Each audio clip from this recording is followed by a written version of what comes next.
Hello everyone, important topic revision के आज के एपिसोड में आपका स्वागत है। इतिहास से जुड़े आज के एपिसोड का विषय है स्वतंत्रता आंदोलन की प्रमुख घटनाएं। सबसे पहले बात करते हैं प्रथम गोलमेज सम्मेलन 1930 की।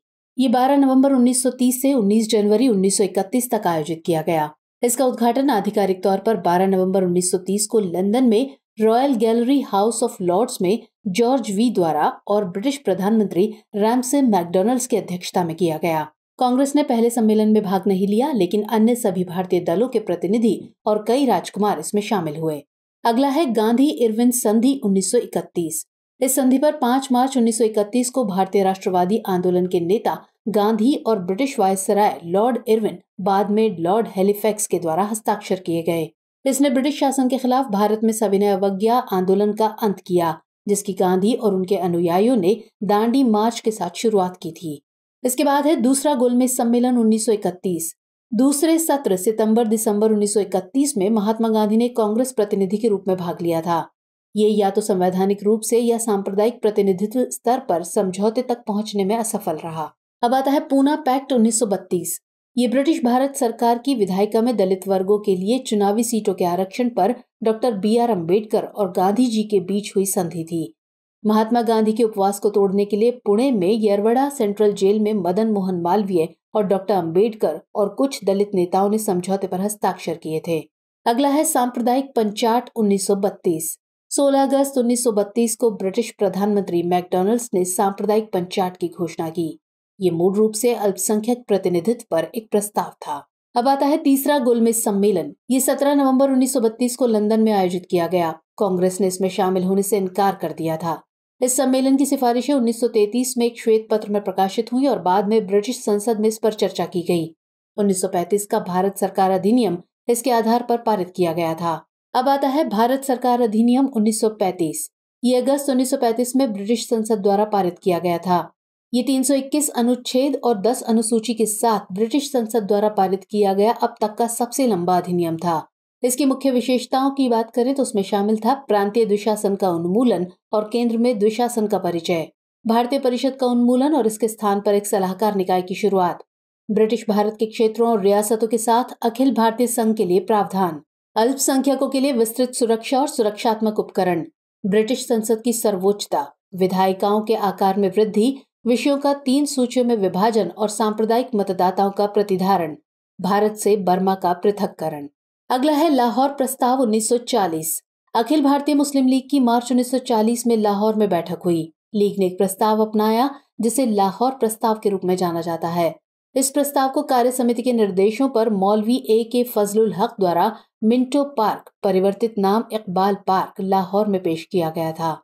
नेक्स्ट है अगस्त प्रस्ताव 1940। 8 अगस्त 1940 को भारत के तत्कालीन वायसराय लॉर्ड लिनलिथगो ने अगस्त प्रस्ताव दिया।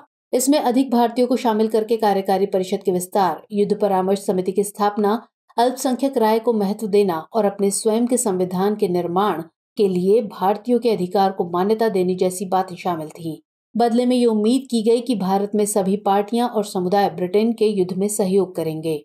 इसके बाद आता है क्रिप्स मिशन 1942। मिशन की अध्यक्षता एक वरिष्ठ मंत्री Sir Stafford Cripps, Lord Privy Seal और हाउस ऑफ कॉमन्स के नेता ने की थी।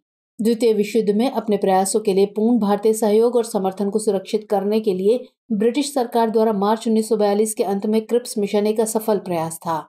इसके बाद आता है भारत छोड़ो आंदोलन 1942। महात्मा गांधी द्वारा अखिल भारतीय कांग्रेस समिति के बॉम्बे अधिवेशन में द्वितीय विश्व युद्ध के दौरान भारत में ब्रिटिश शासन के अंत की मांग के लिए यह आंदोलन शुरू किया गया। 8 अगस्त 1942 को गांधी जी ने ग्वालियर टैंक मैदान में बॉम्बे में अपने भारत छोड़ो भाषण में करो या मरो का नारा दिया था। नेक्स्ट है आजाद हिंद फौज 1942। इसकी स्थापना मूल रूप से सितंबर 1942 में जापान के भारतीय युद्धबंदियों के साथ सिंगापुर में कैप्टन मोहन सिंह द्वारा की गई थी। 1943 में सुदूर पूर्व में सुभाष चंद्र बोस के आगमन के साथ एक मुक्ति सेना के विचार को पुनर्जीवित किया गया। इसी साल जुलाई में सिंगापुर में एक बैठक में रास बिहारी बोस ने संगठन का नियंत्रण सुभाष चंद्र बोस को सौंप दिया।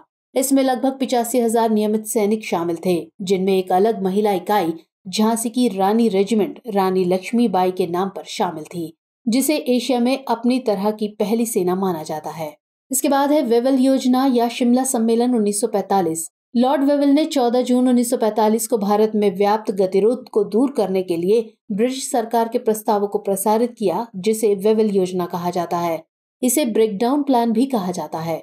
लॉर्ड वेवल ने वेवल योजना के प्रावधान पर चर्चा करने के लिए ब्रिटिश सरकार की ग्रीष्मकालीन राजधानी शिमला में 21 भारतीय राजनीतिक नेताओं के एक सम्मेलन को आमंत्रित किया। ये चर्चा मुस्लिम प्रतिनिधियों के चयन पर अटक गई थी।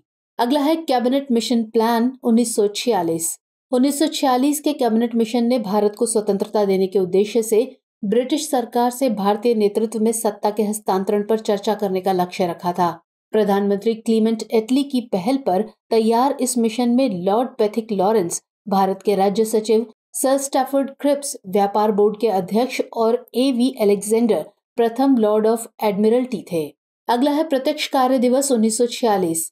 16 अगस्त 1946 को कलकत्ता महानरसंहार के नाम से भी जाना जाता है। ब्रिटिश भारत के बंगाल प्रांत में कलकत्ता शहर, जिसे अब कोलकाता के नाम से जाना जाता है, में मुसलमानों और हिंदुओं के बीच व्यापक सांप्रदायिक दंगे का दिन था। अगला है भारतीय स्वतंत्रता अधिनियम 1947। इस अधिनियम ने ब्रिटिश भारत को भारत और पाकिस्तान के 2 नए स्वतंत्र उपनिवेश में विभाजित किया। ये कानून प्रधानमंत्री क्लेमेंट एटली और भारत के गवर्नर जनरल लॉर्ड माउंटबेटन सरकार द्वारा तैयार किया गया था, जिसके बाद भारतीय राष्ट्रीय कांग्रेस, मुस्लिम लीग और सिख समुदाय के प्रतिनिधियों ने लॉर्ड माउंटबेटन के साथ एक समझौता किया, जिसे 3 जून योजना या माउंटबेटन योजना के रूप में जाना जाता है। ये योजना स्वतंत्रता के लिए आखिरी योजना थी।